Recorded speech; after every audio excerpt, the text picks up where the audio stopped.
আল্লাহ পাক বলল, ইবলিস মা মানাকা, কে তোমায় বারণ করেছে আমায় বল, কে তোরে মানা করলো আমায় বল।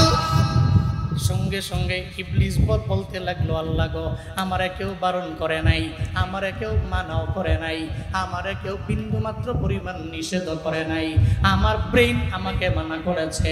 এই জন্য মনে রাখবেন, নিজের মনের কথা সব সময় শোনা যাবে না। মন বলবে তুই ডান দিকে যা, অথচ সবাই বলতেছে বামে যাওয়ার জন্য। মন বলতেছে তুই মা বাবার সাথে অন্যায় আচরণ কর, কিন্তু সমাজের মধ্যে নিষেধ আছে আব্বা আম্মার সাথে অন্যায় আচরণ করা যাবে না। আল্লাহ নিষেধ করলেন করা যাবে না।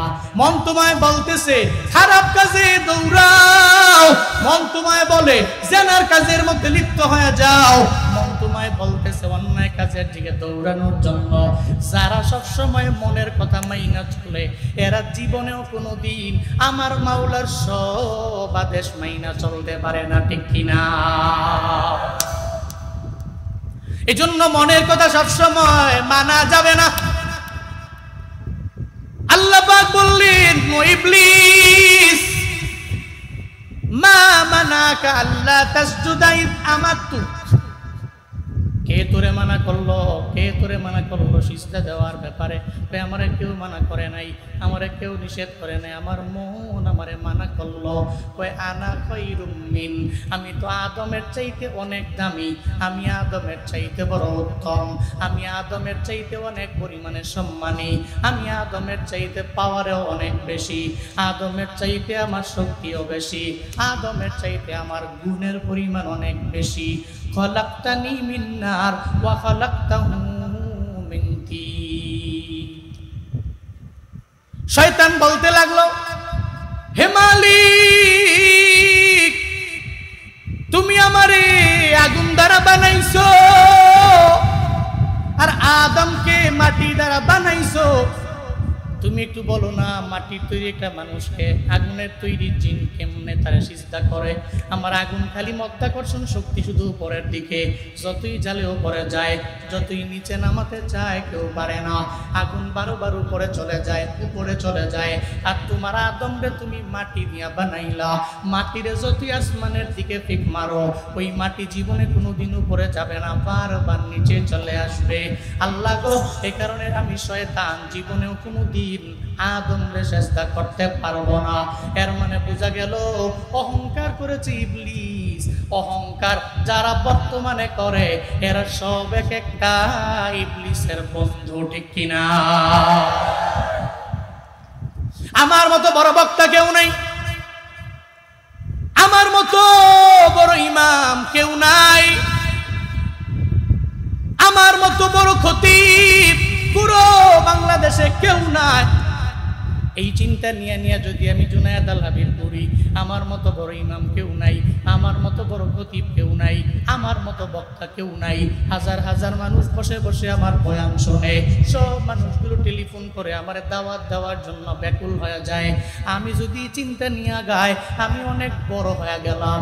অহংকারের ভাব নিয়ে নিয়ে যদি আগে যাই, দিনাজপুরের খানসামার চেহেলগাজীর মুসলমানেরা আজকে থেকে একটু বাড়িতে যা ডায়েরির মধ্যে লিখে রাখবেন, যেদিন থেকে আমি জুনায়েদ আল হাবিব একজনে মুসাফা বাড়াইলো আমি ধরতে পারলাম না, একজনে মুআনাকার জন্য বক্তা বাড়াইলো আমি তার সামনে বক্তা পাইদা দিতে পারলাম না, একটা মানুষের আমি আগে সালাম দিতে পারলাম না, একটা মানুষের আমি বারবার তুচ্ছ-তাচ্ছিল্য করতে লাগলাম, আমি তার বিন্দুমাত্র পরিমাণ সম্মান করতে পারলাম না। ডায়েরির মধ্যে লিখে রাখবেন, ওদিন আর জুনায়েদ আল হাবিবে না, এই কণ্ঠ জুনায়েদ আল হাবিবের থাকবে না, ঠিক কিনা? এটাই বাস্তবতা। অহংকার করলে বান্দা টিকে না। অহংকার আমার মাওলার চাদর,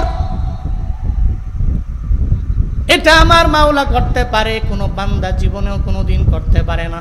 এই জন্য আল্লাহ পাক জানায়া দিলেন, রহমানের বান্দাদের এক নম্বরে গুণ হবে, এরা দুনিয়াতে চলবে, দুনিয়াতে হাঁটবে, অহংকারী ভাব নিয়ে নিয়ে এরা হাঁটবে না।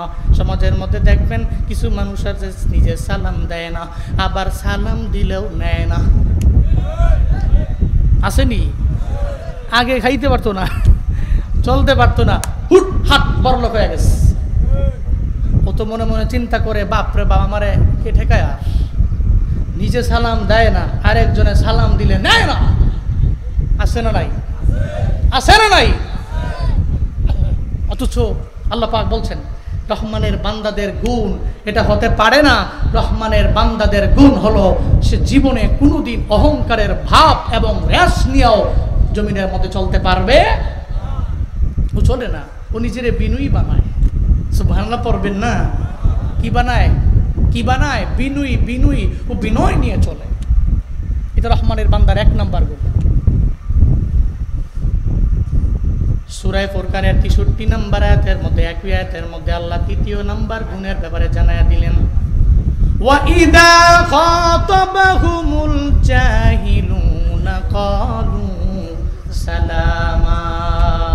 চিল্লায় পড়েন আল্লাহু আকবার, আরো জোরে আল্লাহু আকবার। আল্লাহ পাক বলেন 2 নম্বরে রহমানের বান্দাদের গুণ হলো, এই রহমানের বান্দাদের সামনে কেউ যদি আইসা গালি দেয়, সে গালি ফিরায়া দেয় না। কেউ যদি তারে চিমটা দেয়, সে খামটা দেয় না। যেমন ভাবে দেখবেন ছোট ছোট বাচ্চাদের ব্রেনের মধ্যে দেওয়া হয়, টিট ফর ট্যাট, চিমটা দিলে খামটা দেয়। এটা মুসলমানেরা জীবনে কোনো দিন শিখতে পারে না।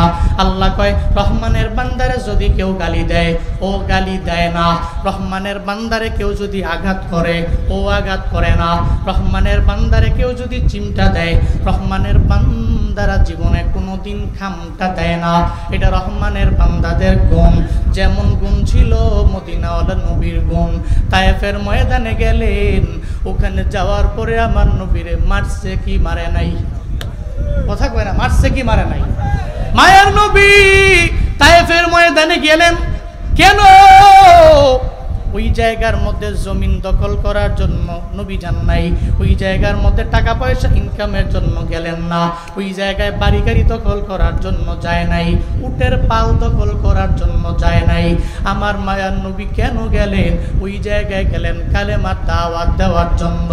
মায়ার নবী যায় আর যা বলে, ও তায়েফের লোকেরা, তোমরা পড়ে নাও লা ইলাহা ইল্লাল্লাহ, আল্লাহ সারা দুনিয়াতে কোনো ইলাহ নাই, আল্লাহ সারা দুনিয়াতে কোনো মাবুদ নাই, আল্লাহ সারা ইবাদত পাওয়ার যোগ্য কেউ নাই। সবাইরে দাওয়াত দেয়, মূর্তি পূজা তোমরা বাদ দিয়া দাও। একটা পর্যায়ে তায়েফের লোকদের কাছে এটা ভালো লাগে নাই। আমার মায়ার নবীর উপরে আঘাত। একটা পর্যায়ে মায়ার নবীর উপরে পাথর মারতে আরম্ভ করলো। ওই জায়গা আমি জুনায়েদ আল হাবিব নিজের চোখে দেখে আসছি। আমার মায়ার নবীরে এই বড় বড় পাথর দিয়ে নবীর উপরে আঘাত করতে লাগলো।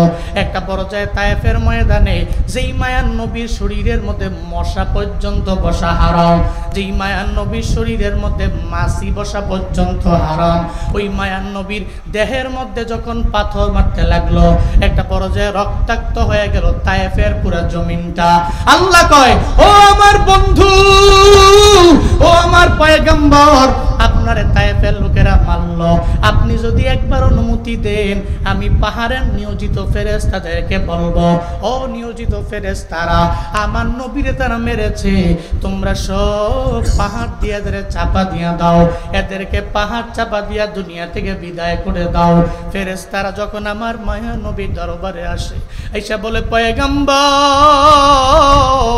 আপনারে তায়েফের সব লোকেরা মারলো, রক্তাক্ত করে ফেললো, আপনি ঠিক মতো হাঁটতেও পারতেছেন না, এমন হালাত করে ফেললো, শিশুরাও মারে, বড়রাও মারে।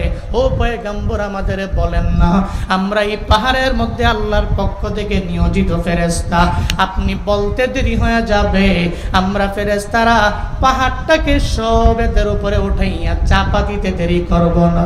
আমার মায়ার নবী কয়, ফেরেশতারা লাগবে না, আমার উম্মতেরা আজকে মনে হয় আমি মদিনাওয়ালা নবীরে চিনল না। ও ফেরেশতারা, না না না, আমার এই বান্দাগুলোরে তোমরা আঘাত দিও না, এদের উপরে গজব দিও না, আসমান থেকে আল্লাহর কথা শুই না, এই পাহাড়গুলো এদের উপরে তোমরা চাপাইয়া দিও না। আমি মদিনাওয়ালা নবীরে যদিও আজকে এরা চিনে নাই, একদিন এমন চিনবে। এই তায়েফের লোকেরা আমি নবীর জন্য চোখের পানি ফালায়া ফালায়া কাঁদবে, এমন একটা হালাত হয়ে যাবে আমি নবীর জন্য এরা জীবন পর্যন্ত দিয়া দিবে, এমন একটা হালাত হবে এই তায়েফের লোকেরা আমি নবীর ইতিহাস শুনে চোখের পানি ফালায়া কাঁদবে। ও ফেরেশতারা, এই তায়েফের ময়দানের একটা লোকেরও তোমরা মাইরো না, এদের উপরে পাহাড় চাপা দিও না। আমার মায়ার নবীর আখলা কেমন দিনাজপুরের মুসলমানরা শুনে যাও। নবীরে মারে, নবী কয়ে তারে মাইরো না। আল্লাহ কয়ে এটাই তো আমার রহমানের বান্দাদের গুণ হওয়া চাই। আমার রহমানের বান্দারা যখন এদের সামনে কোনো মূর্খ লোক দাঁড়ায়া যাবে, ও জাহেলও বোঝে না, ও জানে না, ওর সামনে আইসে যখন তারে একটা গালি দিয়া দিবে, ও গালি দিবে না। তারে যখন একটা চিমটা দিয়া দিবে, ও খামটা দিবে না। রহমানের বান্দা মাফ করতে জানে, ঝগড়া লাগাইতে সে জানে না, ঠিক কিনা? রহমানের বান্দা মাফ করতে জানে, ঝগড়া লাগায়া টিট ফর ট্যাট এই প্রবাদকে উপলক্ষ করে অগ্রগামী হতে পারে। এটা রহমানের বান্দার জীবনেও কোনোদিন গুণ হতে পারে না।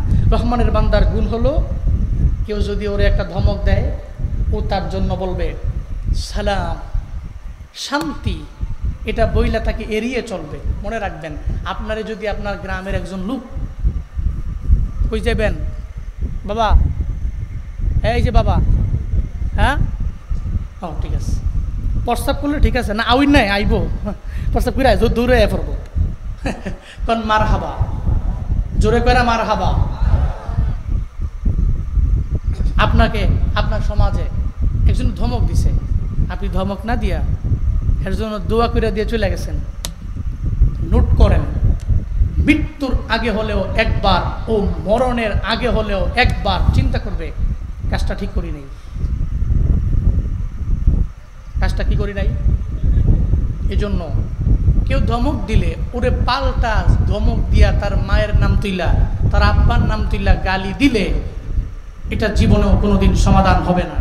ডে বাই ডে এটা বাড়বে, ইনক্রিজ হবে, কমবে না। এই জন্য রহমানের বান্দাদের গুণ হলো, এরা যখনই যেই অবস্থায় কোনো জাহেল ব্যক্তি তার সামনে পড়বে, জাহেল ব্যক্তি যদি তার সামনে কোনো উলট পালট কথা বলে, আল্লাহ পাক বলছেন ক্বালু সালামা। মুফাসসিরিনে কেরাম একজনকে ব্যাখ্যা করলেন, হয়তো তার এড়িয়ে যাবে, না হয়তো তার জন্য রবের কাছে হিদায়াতের দোয়া করবে, আল্লাহ তুমি তার হিদায়াত দিয়ে দাও, নয়তো তাকে বলবে তুমি শান্তিতে থাকো, সালাম তোমার প্রতি, তুমি শান্তিতে থাকো, তোমার কথা তোমার মুখে, আমি আরেকটা বইলা আমার চরিত্রের মধ্যে চুনকালি লাগাইতে পারি। এটা রহমানের বান্দাদের 2 নম্বর গুণ। 3 নম্বর গুণ সূরাতুল ফুরকানের 64 নম্বর আয়াত, আল্লাহ পাক রব্বুল আলামিন বলছেন, والذين يبيتون لربهم سجدا وقياما। চিল্লায়া পড়েন আল্লাহু আকবার, আরো জোরে আল্লাহু আকবার। এই পিচ্চির, এই অনেক সময় মুরব্বী আছে কয় তুই একটু উঠটা দেখ, একটা পিচ্চিরে কান ধরে উঠা কয় তুই একটু উঠটা দেখ, হুজুরে কিছু কয়নি, যদি না কয় তাহলে এরপরে আমি উঠতাম। হ্যাঁ বসেন, শুরু হয়েছে না, না জোরে কোন মার হাবা। রহমানের বান্দাদের 3 নম্বর গুণ হলো, আল্লাহ পাক রব্বুল আলামিন জানায়া দেয় ওয়াল্লাযীনা ইয়াবিতুনা লিরাব্বিহিম সুজদান ওয়া কিয়ামা।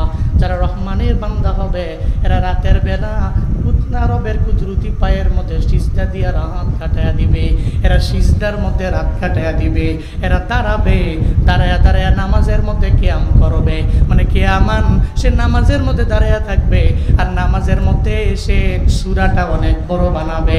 ও এমন হবে পড়তে পড়তে পড়তে পড়তে ঘন্টা চলে গেল, ও চিন্তাও করবে না, শুধুমাত্র নামাজের কিয়াম বাড়ায়া দিবে, নামাজের মধ্যেও সিজদা বাড়ায়া দিবে। এটা রহমানের বান্দাদের 3 নম্বর গুণ হওয়া লাগবে।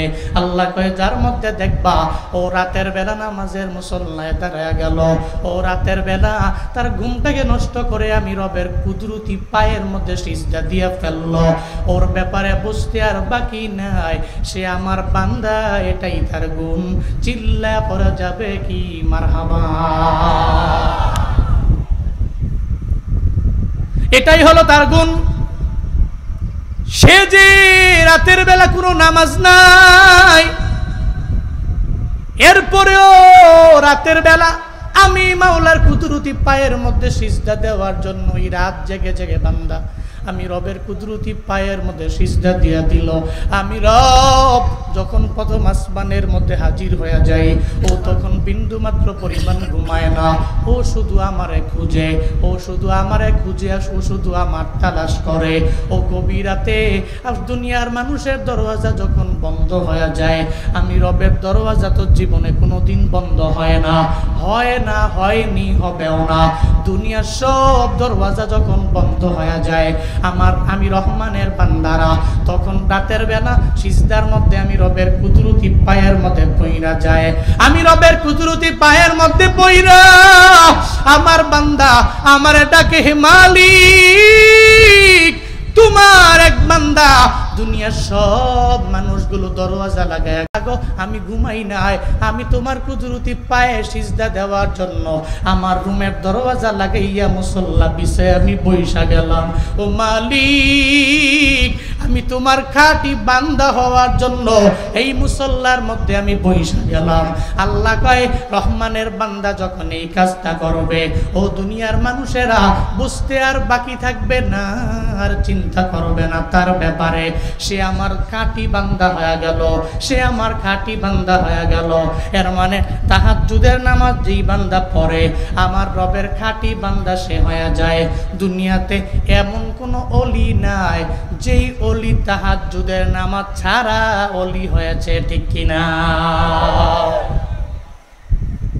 দুনিয়াতে এমন কোনো অলি নাই। হ্যাঁ আছে, ভণ্ড অলি আছে,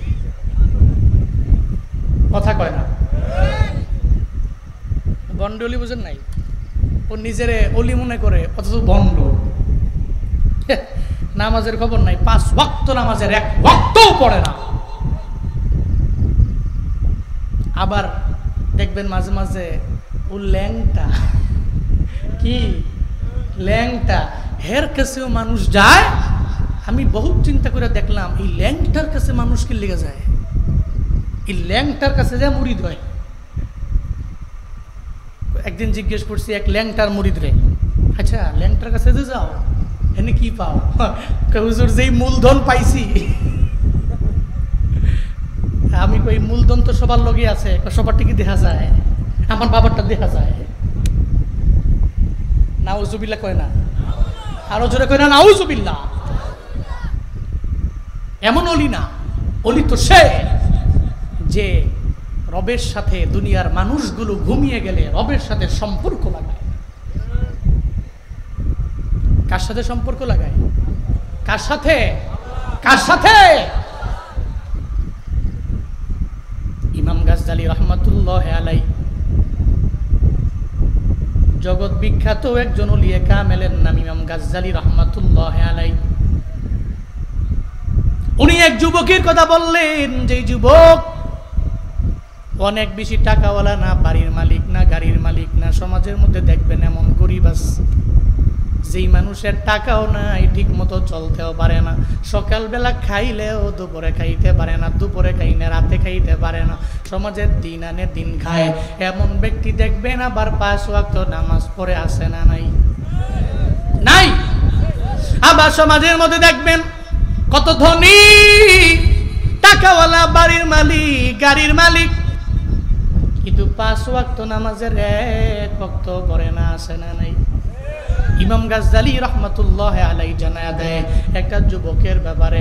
ওই যুবকটার একবার আগের সময়ে মানুষ কেনা বেচা হইতো, মানুষ কেনা বেচা। একটা সময় একটা যুবকের নিয়ে আসা হলো, বাজারের মধ্যে আনলো। যে যুবকটা 5 ওয়াক্ত নামাজ পড়ে, কোনো খারাপ কাজ করে না, মালিকের হক পরিপূর্ণ আদায় করে, কোনো অন্যায় করে না, মালিকের টাকাগুলো মাইরা দিয়া চইলা যায় না, এমন একটা যুবকের ব্যাপারে ইমাম গাজ্জালী রাহমাতুল্লাহ আলাইহি জানায়া দেয় তারে যখন বাজারের মধ্যে উঠানো হয়, একটা বড় টাকাওয়ালা মানুষ তারে কেনার জন্য তার সামনে এসে দাঁড়া যায়, আর আইসা কয়, এই তোরে আমি টাকার বিনিময়ে আমার বাড়িতে নিয়ে যাবো, তুই আমার দাস হয়ে থাকবা।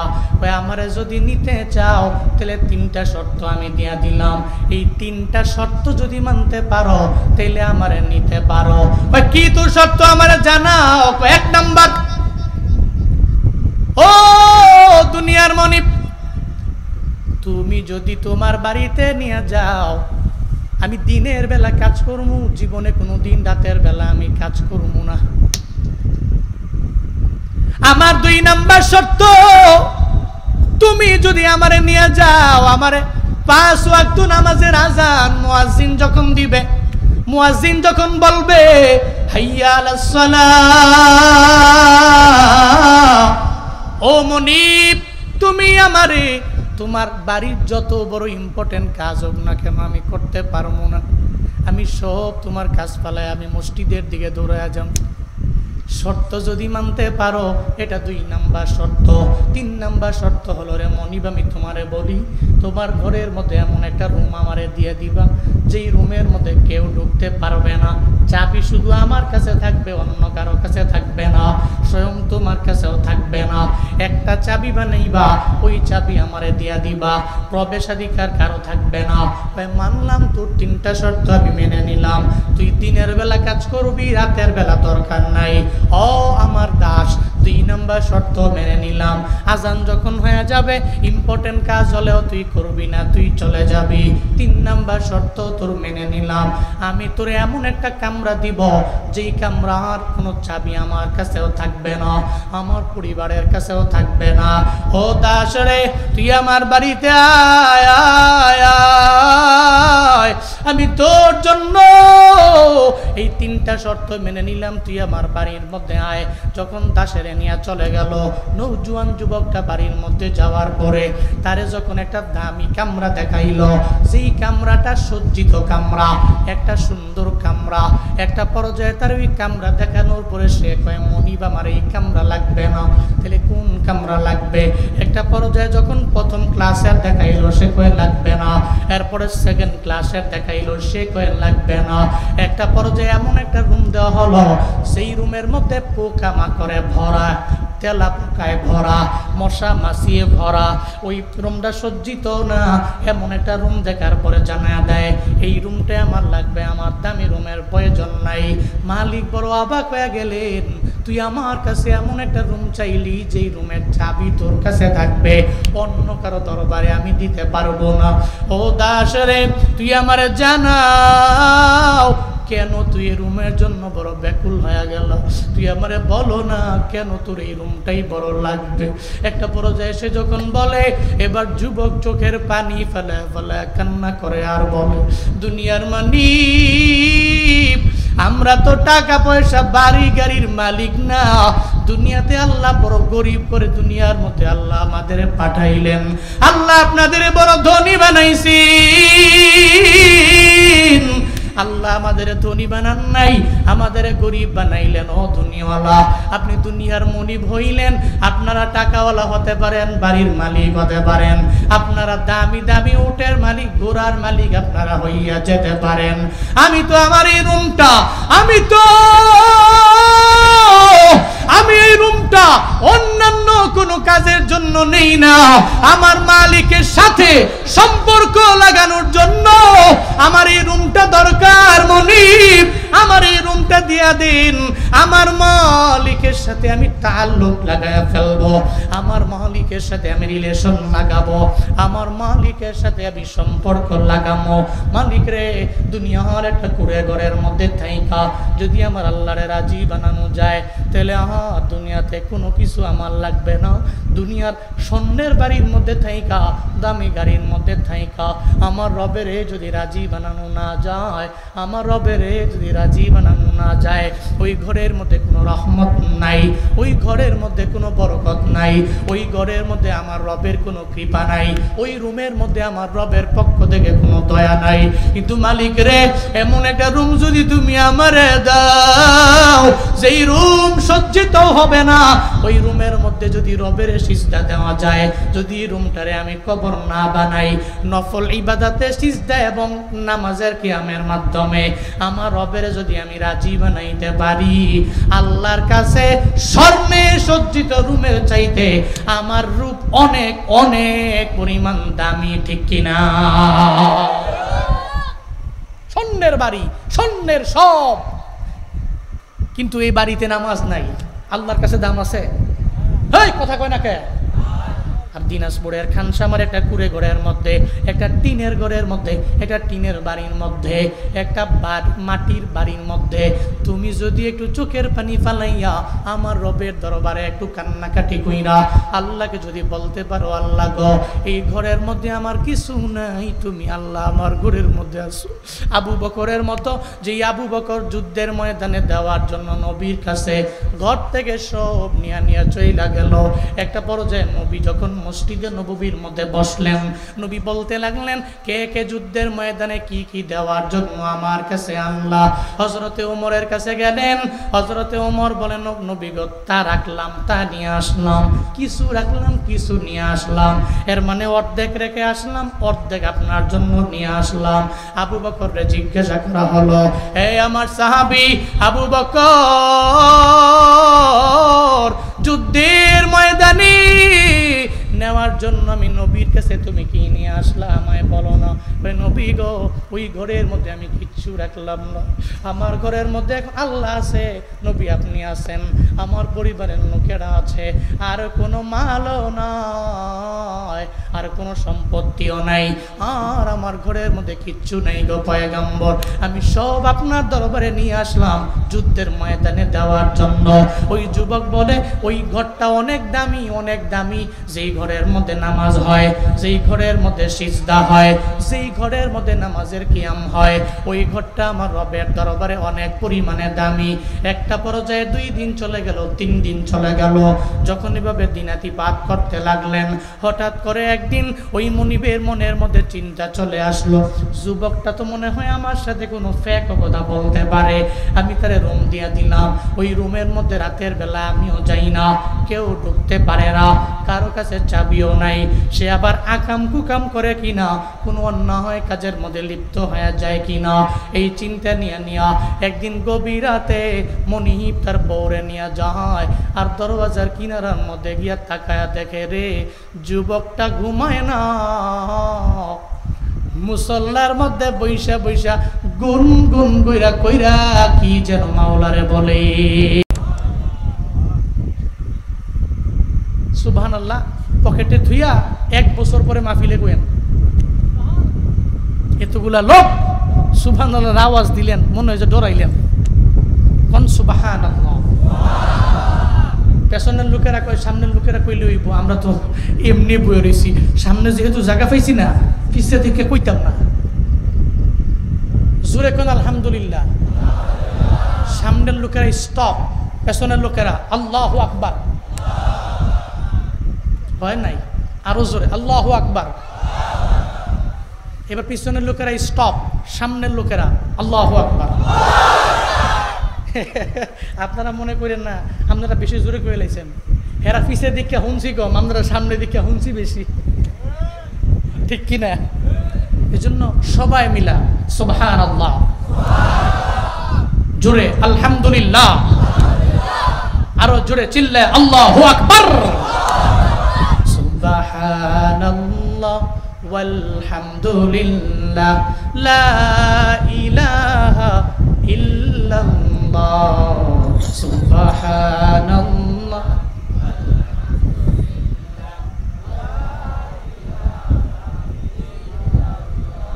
সবাই সুবহানাল্লাহ।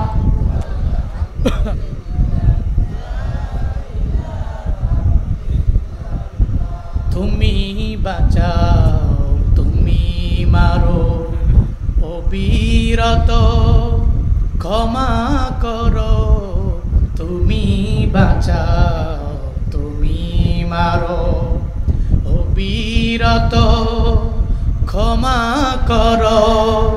ধরার যেই জন তাকে ধরো, ধরার যেই জন তাকেই ধরো। তোমার মুঠোয় সবই আল্লাহ।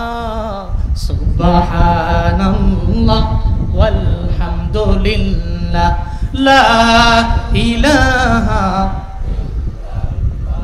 একটা লোক জবান বন্ধ রাখেন না, পড়েন সুবহানাল্লাহ ওয়ালহামদুলিল্লাহ।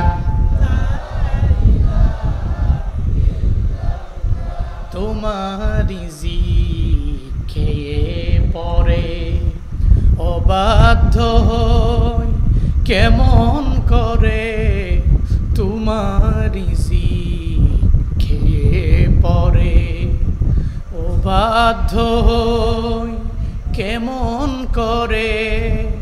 খুঁজে না পাই কোনো ভাষা, খুঁজে না পাই কোনো ভাষা।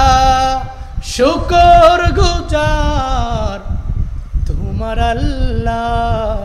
সুবহানাল্লাহ ওয়ালহামদুলিল্লাহ লা ইলাহা। কন্যা সুবহানাল্লাহ ওয়ালহামদুলিল্লাহ লা ইলাহা। সবাই সুবহানাল্লাহ ওয়ালহামদুলিল্লাহ।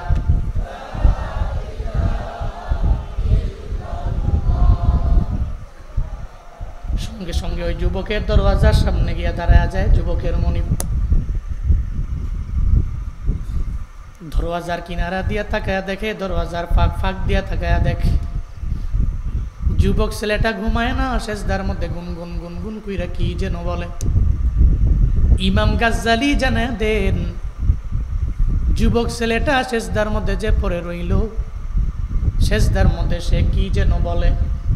আর আমি তাকায়া দেখি রে, ওই যুবক ছেলেটার মাথার উপরে আসমান থেকে জমিনের মাঝখান বরাবর একটা নূরের ঝাড়বাতি মিটমিট মিটমিট কইরা জ্বলে।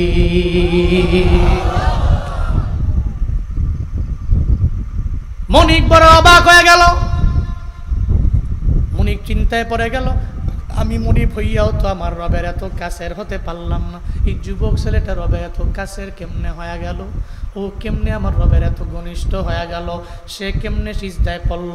কি এমন এক আমল করলো তার মাথার উপরে আসমান থেকে জমিন পর্যন্ত ঝাড়বাতি দেখা যায়, ঝাড়বাতি দেখা যায়। সঙ্গে সঙ্গে মনিবের বউরে কয়, এমন পোলার এত দাহাস রাখা যাবে না, এমন ব্যক্তিরে খাটায় কোনো লাভ নাই। এই ব্যক্তিরে আমার ঘর থেকে মুক্তি দেওয়া লাগবে। ও তো আমার রবের কাছের বান্দা হয়ে গেল। আমার রবের কাছের বান্দারে আমার ঘরের মধ্যে আমি কাজ করাইমো, ওই স্ত্রীরে জীবনে কোনোদিন এটা হইতে পারে না। ফজরের নামাজের পরে ডাক দেয় আর কয়, দাস তুই আমার সামনে আয়। একটা পর্যায়ে দাসেরে বলতে লাগলো, ও দাস আমার, তুই এমন কি আমল করলি যে আমলের কারণে আমার রব আসমান থেকে জমিন বরাবর মাঝখান জায়গাটাতে তোর উপরে একটা নূরের বাতি, নূরের জাহর বাতি দাউ দাউ জল জল করছে?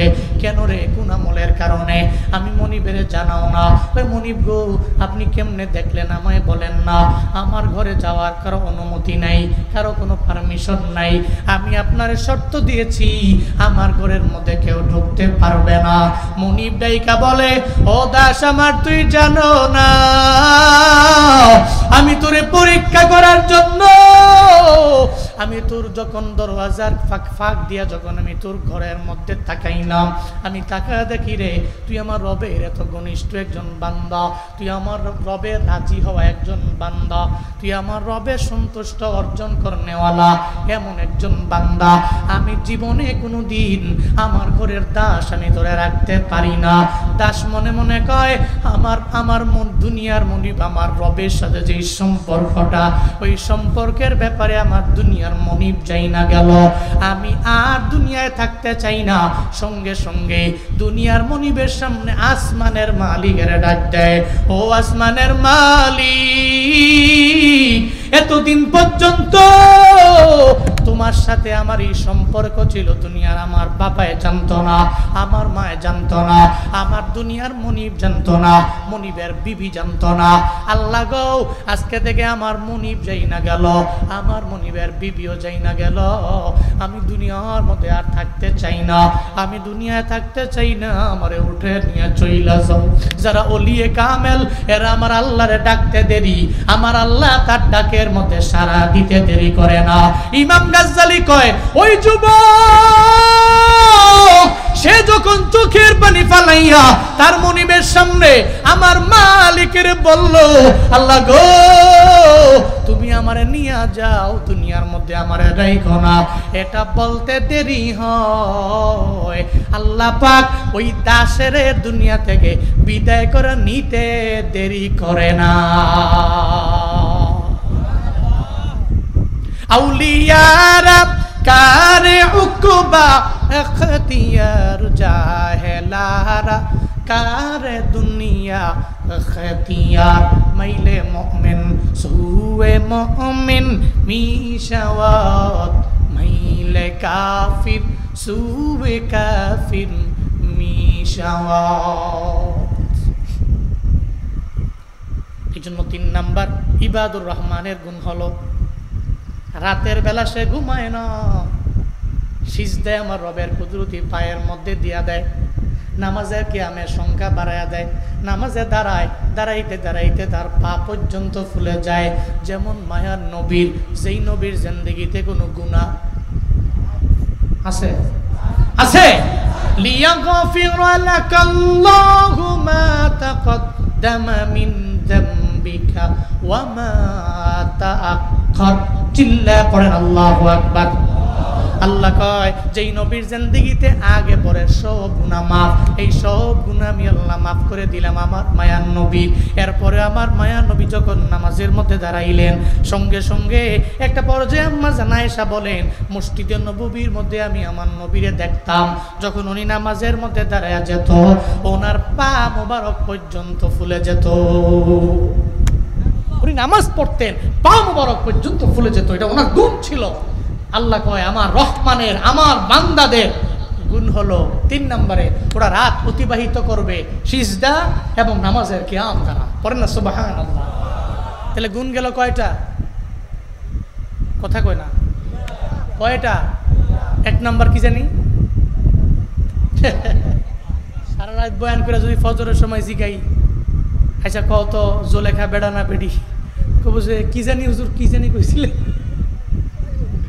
কেমন হইল? 1 নাম্বার অহংকার। রহমানের বান্দা অহংকার করতে পারে? 1 নাম্বার। রহমানের বান্দার 2 নাম্বার গুণ হলো, তাকে তার সামনে কোনো জাহিল, কোনো মূর্খ তার সামনে আসছে, এসে তারে গালি দিছে, রহমানের বান্দা গালি দিবে, কি করবে? চলে যাবে, বলবে সালাম, এড়িয়ে যাবে, এড়িয়ে যাবে। তার জন্য রবের কাছে হিদায়াতের দোয়া করবে। 2 নাম্বার। আর 3 নাম্বার গুণ হলো, রহমানের বান্দা রাত অতিবাহিত করবে কিসের মাধ্যমে? সিজদা এবং নামাজে কিয়ামের মাধ্যমে। মানে নামাজের যে কিয়াম, নামাজের যে দাঁড়ানো, এই দাঁড়ানোটা তার বৃদ্ধি পাবে, রবের কুদরতি পায়ে নফল নামাজে সিজদা দিবে আর দোয়া করবে আল্লাহর কাছে। এটা রহমানের বান্দার 3 নাম্বার গুণ। রহমানের বান্দার 4 নাম্বার গুণ হলো, আল্লাহ পাক রব্বুল আলামিন জানায়া দিলেন, والذين يقولون ربنا اصرف عنا عذاب جهنم إن عذابها كان غراما। চিল্লা পড়েন আল্লাহু আকবার, আরো জোরে আল্লাহু আকবার। আল্লাহ পাক বলেন, আমার রহমানের বান্দাদের, আমি রহমানের বান্দাদের 3-4 নম্বরে গুণ হবে, যখন এরা দুনিয়াতে থাকবে মুনাজাত ধরবে, যখন এরা দোয়া করবে, আমি রবের দরবারে বলবে, ও আল্লাহ ইসরিফ, আমরে হাজের মারুফের সিগা রব্বানা ইসরিফ, আল্লাহ গো দূরে সরায় নাও, রব্বানা শরীফ আন্না, আমাদের থেকে দূরে সরায় নাও, আযাব জাহান্নাম, তোমার জাহান্নামের আযাব আমাদের থেকে দূরে সরায় নাও। ইন্না আযাবাহা কানা গরামা, আয় ইন্না আযাবা জাহান্নাম কানা গরামা। এ রহমানের বান্দা হলো, ও যখন দোয়া ধরবে, মুনাজাত ধরবে, আল্লাহর কাছে বলবে, আল্লাহ গো জাহান্নামের আগুন সহ্য করার মতো ক্ষমতা আমার নাই। যেই আগুন এত ভয়াবহ আগুন, সেই আগুনের ব্যাপারে মদিনাওয়ালা নবী জানায়া দিলেন, উকিদা আলান নারি আলফা সানাতিন হাত্তা ইহমাররাত সুম্মা উকিদা আলাইহা আলফা সানাতিন হাত্তা ইবিয়াদ্দাত সুম্মা উকিদা আলাইহা আলফা সানাতিন হাত্তা ইসওয়াদ্দাত ফাহিয়া সাউদাউ মুসলিমা। মায়ান নবী বলেন, ও উম্মত, জাহান্নামের আগুনের আল্লাহ জাহান্নাম বানাইয়া গজবের ফেরেশতারে বলল, ও গজবের ফেরেশতা, এই জাহান্নামের আগুন রে 1000 বছর জ্বালাও। তারা জাহান্নামের আগুন রে 1000 বছর জ্বালাইল। 1000 বছর জ্বালানোর পর নবী কয়, হাত্তা ইহিমাররাত, জাহান্নামের আগুনের কালার লাল হয়ে গেল। এরপরে গজবের ফেরেশতারা আইসা কয়, আল্লাহ গো জাহান্নামের আগুন রে 1000 বছর জ্বালাইলাম, এবার কি করতে হবে বলেন না। আমার আল্লাহ পাক রব্বুল আলামিন তখন আবার বলল, ও ফেরেশতারা, জাহান্নামের আগুন 1000 বছর জ্বালাইলে হবে না, লাল থাকলে হবে না। জাহান্নামের আগুন এবার তোমরা আবার 1000 বছর জ্বালাও। জাহান্নামের আগুন আবার 1000 বছর তারা জ্বালাইলো। নবী কয়, সুম্মা উকিদা আলাইহা আলফা সানাতিন হাত্তা ইবিয়াদ্দাত, এরপরে সঙ্গে সঙ্গে জাহান্নামের আগুন সাদা হয়ে গেল। গজবের ফেরেশতারা আল্লাহরে যায় কয়, আল্লাহ গো 2000 বছর জ্বালাইলাম, এবার আপনি বলেন না কি করা লাগবে। আল্লাহ কয়, এই ফেরেশতা, আমার যেই বান্দা নামাজও পড়লো না, রোজা রাখলো না, আমল করলো না, আমার যেই বান্দা অন্যায় কাজের মধ্যে লিপ্ত হয়ে গেল, আমি আল্লাহ তারে আসমান দিলাম ফিরি বানাইয়া, আমি আল্লাহ তারে জমিন দিলাম ফিরি বানাইয়া, আমি আল্লাহ তারে মাছ দিলাম ফিরি করিয়া, আমি আল্লাহ তারে নদী নালার সব কিছু দিলাম ফিরি বানাইয়া, আমি আল্লাহ সব মাখলুক আমি আমার বান্দার জন্য বানাইছি। আমার বান্দারে এমন কোন নিয়ামত নাই আমি দিলাম না, কিন্তু এরপরেও সে কেন আমলের লাইনে আগায় নাই, সে কেন ইবাদতের লাইনে আগায় নাই। ও ফেরেশতারা, ওই জাহান্নামের আগুনের আরো 1000 বছর জ্বালাও। জাহান্নামের আগুনের আবারও যখন 1000 বছর তারা জ্বালাইল, মদিনাওয়ালা নবী কয়, সুম্মা উকিদা আলাইহা আলফা সানাতিন হাত্তা ইসওয়াদ্দাত, এরপরে এটা কালো হয়ে গেল। ফাহিয়া সাউদাউ মুসলিমা, এখন একটা অন্ধকারাচ্ছন্ন কালো অবস্থায় জাহান্নাম। আগুনে জ্বলবে, ভাই ভাইরে দেখবে না, আগুনে জ্বলবে, বাবা সন্তানের দেখবে না, আগুনে জ্বলবে, সন্তান জীবনে কোনোদিন বাবারেও দেখতে পাবে না। মদিনাওয়ালা নবী কয়, এই জাহান্নামের আযাব থেকে রবের দরবারে পানা চাও।